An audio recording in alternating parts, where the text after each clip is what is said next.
The midday sun beat down hard on Rodeo Drive. The gleam of luxury storefronts contrasted sharply with the dull gaze of a young woman walking with hurried steps, clutching her baby against her chest.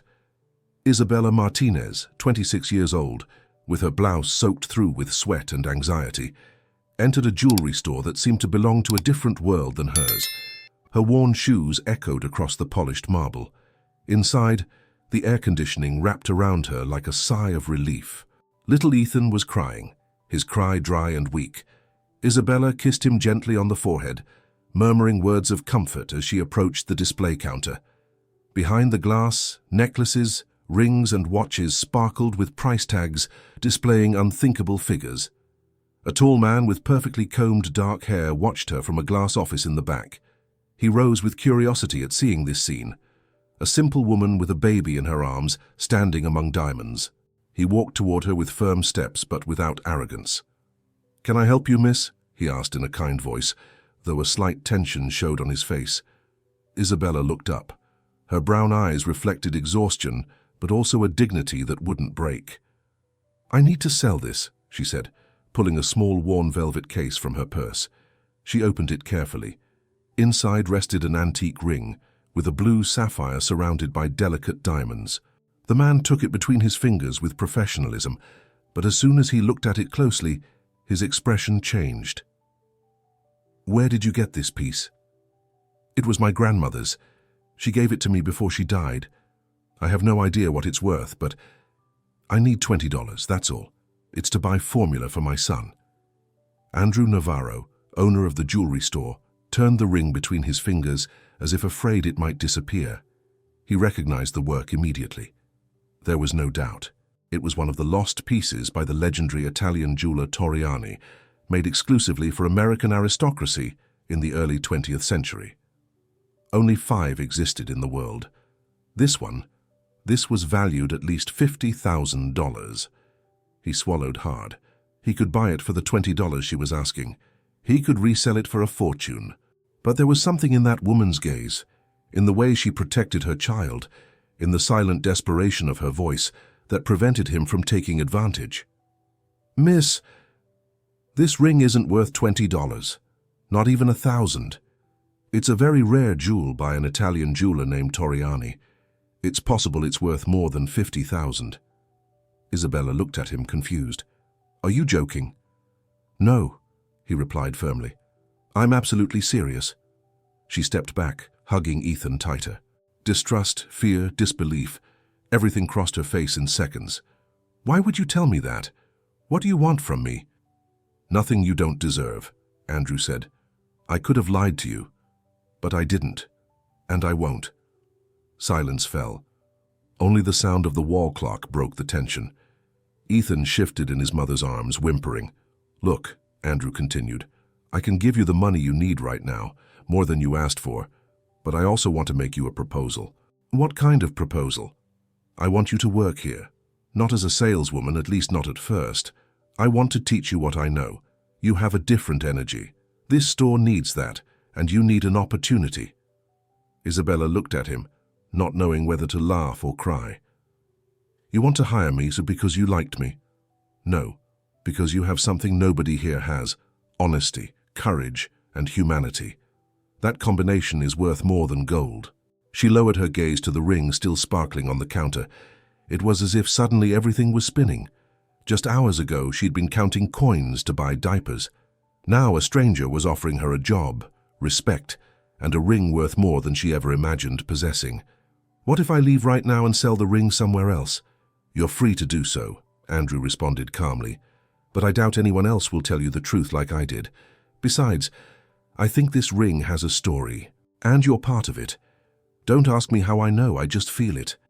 Isabella felt a chill. She remembered the times her grandmother had caressed that ring, murmuring unintelligible words. She'd never wanted to talk about her past.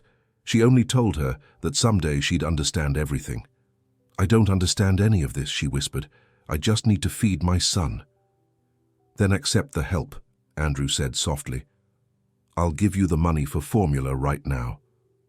And if you decide to come back tomorrow, the position is still available."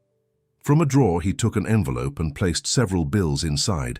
He extended it toward her, with respect.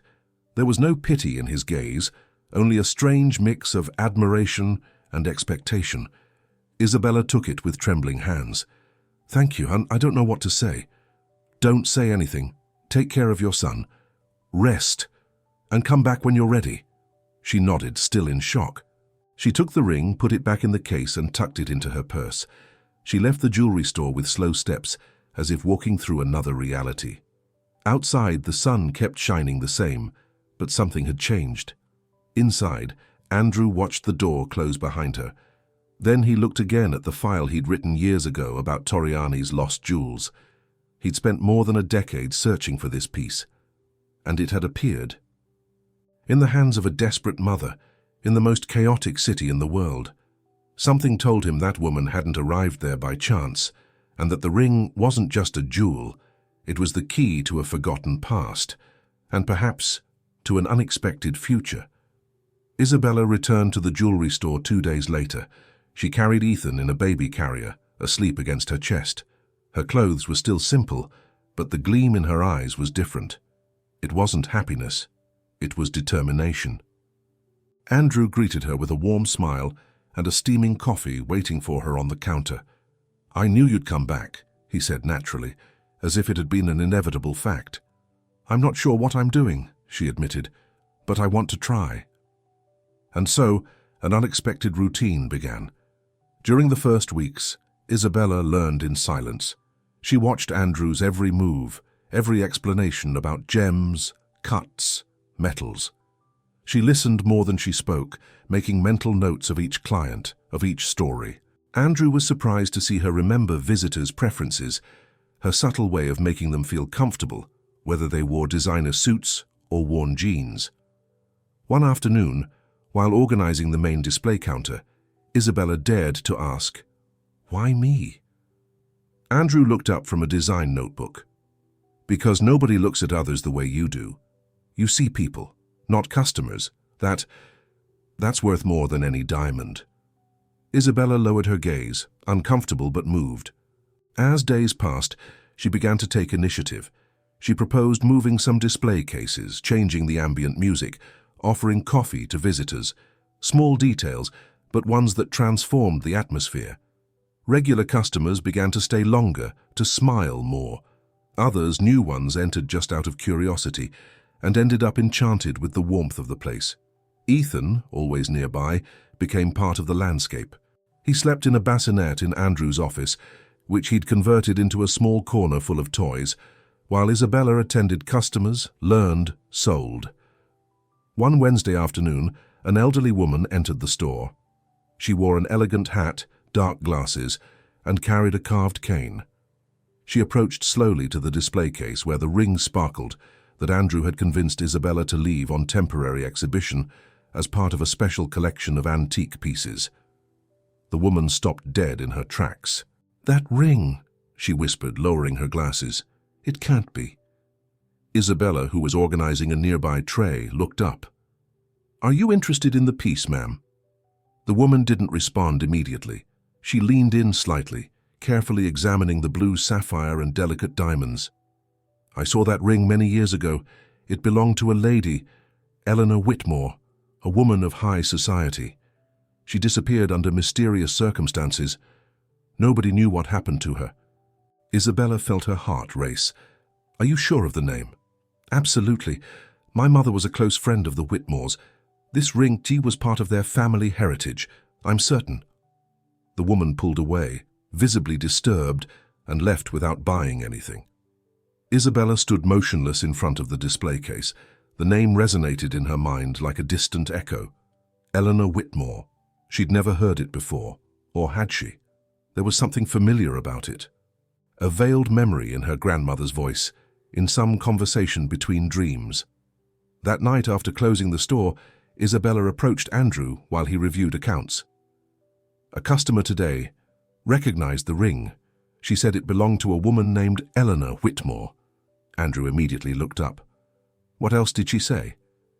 That she disappeared decades ago, that she was part of an important family. Did you know that? Andrew hesitated a moment. I did some research from the moment I first saw the jewel. The style, the signature. There's no doubt it's a Torriani piece. And according to old records, only 5 pieces were made for American families. One of them was for Eleanor Whitmore. And why didn't you tell me? I didn't want to overwhelm you, and I didn't want to create false hopes. But now, I think you need to know more. Andrew went to his office and pulled out a folder with clippings, copies of old jewelry catalogues, handwritten notes. He placed everything on the table in front of Isabella. I've been putting together this puzzle, and everything points to your grandmother not being just any woman. Isabella touched one of the clippings with trembling fingers. A black and white photograph showed a young, elegant woman with her hair pulled back and wearing a gala dress. Her eyes looked too much like hers. It can't be, she whispered. My grandmother lived on barely enough. She never talked about her past. She always said what mattered was the present. Maybe she did it to protect you. Andrew watched her with a mix of respect and caution. He knew he was touching sensitive ground. What are you going to do? He finally asked. Isabella was silent for a few seconds.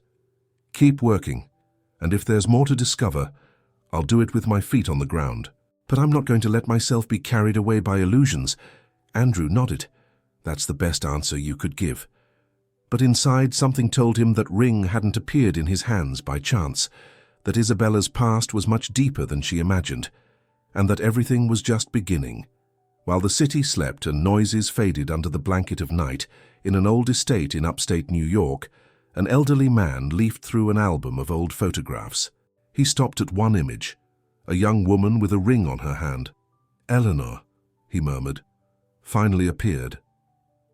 The morning at the jewelry store had begun like any other.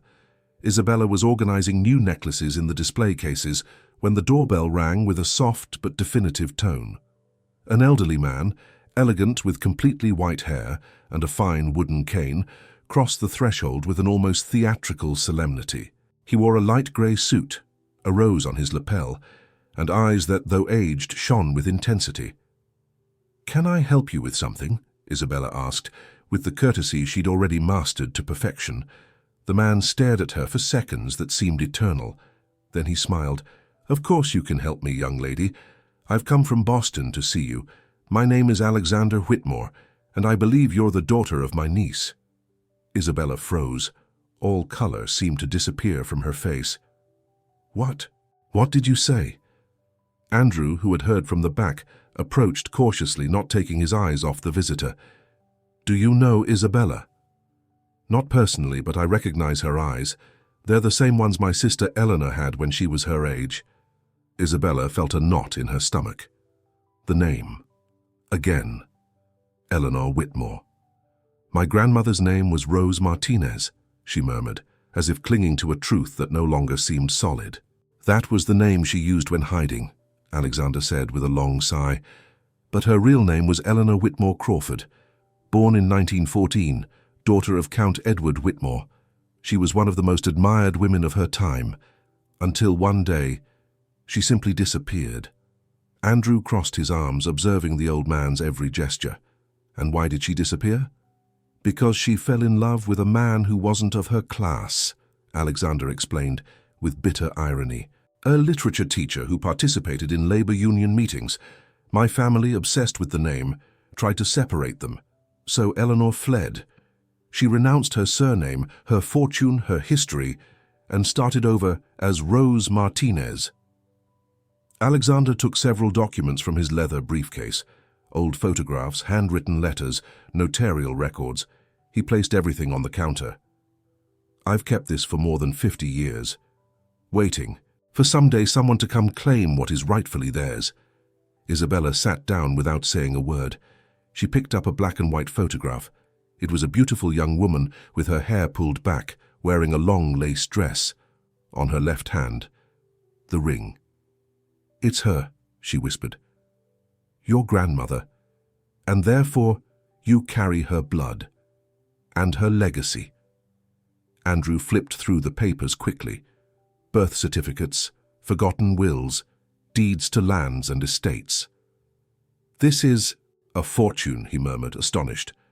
"Correct," Alexander affirmed, Eleanor never claimed her share, so it remained frozen for decades, but the titles, the stocks, the lands, they're still in the Whitmore name, and now you, Isabella, are the legitimate heir. The silence that followed was almost sacred. Isabella couldn't process what was happening. In less than a month, she'd gone from counting coins for milk to discovering she had a millionaire inheritance waiting for her. "Why come now?" she asked in a weak voice. "Because the ring reappeared," Alexander answered. "As soon as I learned it had been seen in this jewelry store, I took the first flight. I knew that if the ring came back, you would too." Andrew placed a hand on Isabella's shoulder, firm, comforting. "What are you going to do?" She stared at Eleanor's photograph for a long time. It wasn't just the resemblance. It was the expression. The same contained fire in the gaze. The same mix of courage and sadness. "I need to think about it." Alexander nodded. "You have all the time in the world. Just don't let fear decide for you." Eleanor did, and she lived her whole life in silence. When the old man left, the store seemed to run out of air for a few minutes. Isabella said nothing. She just put the papers in a box Andrew gave her and left early for home, with Ethan asleep in her arms. That night, she couldn't sleep. She reread the letters one by one. In them, Eleanor narrated her escape, her love for a humble man, her fears, her pregnancy, and the decision to disappear to protect her family. One of the last notes said, "If you ever find this, know that renouncing my surname was my choice, but I never renounced you. I hope you can forgive me for hiding your origin." The words burned her chest. Did accepting her inheritance mean betraying the simple life she had chosen? Going back to that world of surnames, properties, and appearances? What if all that took her away from what she really was? The next day, she arrived early at the jewelry store. Andrew was waiting for her with 2 coffees and a worried look. "How did you sleep?" "I didn't sleep." "And what are you going to do?" Isabella barely smiled. "I don't know yet, but one thing is clear. I'm not going to leave this store. I'm not going to leave my life or you or Ethan. I'm not going to become someone I'm not just because I have money." Andrew nodded, with deep respect in his eyes. "That seems like the best decision you could make." She took a deep breath. "But I'm also not going to ignore that part of me. I'm going to discover who my grandmother really was, and I'm going to decide for myself what to do with that legacy." Andrew smiled. "Then Blue Blood, welcome to the real world." In that instant, without either of them knowing it, destiny was already weaving the next threads.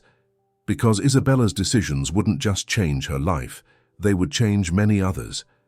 The notary's office was steeped in history. The high walls, covered with dark wood shelves, exhaled the old smell of paper and ink. Seated before a mountain of documents, Isabella signed with firm hands, but an accelerated heart. On the other side of the table, Mr. Alexander watched with silent pride. "With this, we formalize the transfer," the notary said. "The land, stocks, and the Rose estate are now under your name, Miss Martinez, or rather, Mrs. Whitmore." Isabella didn't respond. She still wasn't used to that surname. It was like trying on a dress that was too expensive. It didn't fit yet. Leaving the office with the afternoon sun gilding the streets of downtown Manhattan, she took Andrew's hand, who was waiting outside with Ethan in his arms. He smiled without saying anything, as if he knew she had more on her mind than signing papers.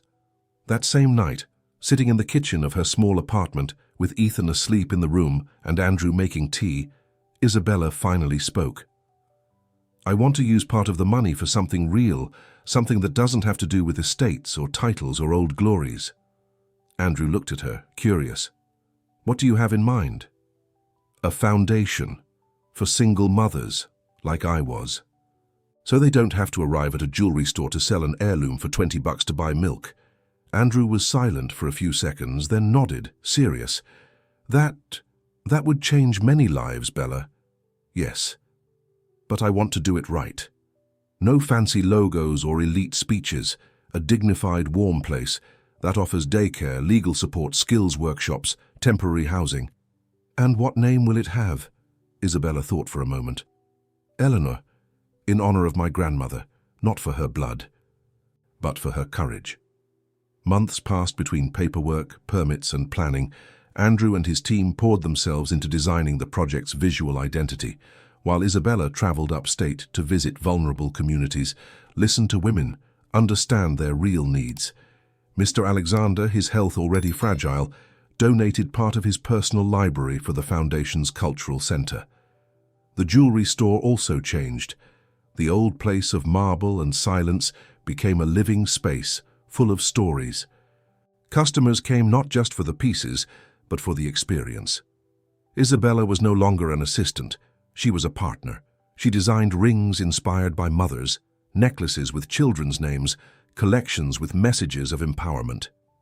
Ethan, growing bigger, ran through the hallways, greeting customers, climbing on Andrew's legs asking for candy. His laughter filled the place like a promise. One afternoon, leaving work, Andrew and Isabella walked through Central Park. The sky was tinged with orange, and the cherry blossoms were beginning to bloom. "Sometimes I can't believe this is real," she said, watching Ethan run after a pigeon. "It still seems like a dream to me, like everything could disappear at any moment." Andrew stopped and looked at her tenderly. "What's real is what you build with your hands. And you've done all this. Nobody gave it to you. You chose it." She hugged him, resting her head on his chest. Andrew's heart beat calmly, firmly, like a refuge. The inauguration of the Eleanor Foundation was the most emotional event the Upper West Side had seen in years. Women from all over the city arrived with their children, many with backpacks loaded with hopes. The building, formerly an abandoned warehouse, had been transformed into a modern shelter center, with murals painted by street artists, playrooms, clinics, workshops, and a garden full of flowers. Isabella went up on stage with Ethan by the hand. Her dress was simple but radiated light. "When I arrived at the jewelry store with this ring," she said, lifting the Torriani sapphire she now wore hanging from her neck, "all I wanted was milk for my son. I didn't know I was also carrying a legacy with me. But the most important thing I discovered is that the true value of a jewel is in the story it carries. And my story, like many of yours, didn't begin in a palace, but in a daily battle to survive. This foundation isn't charity, it's justice, and it's for you."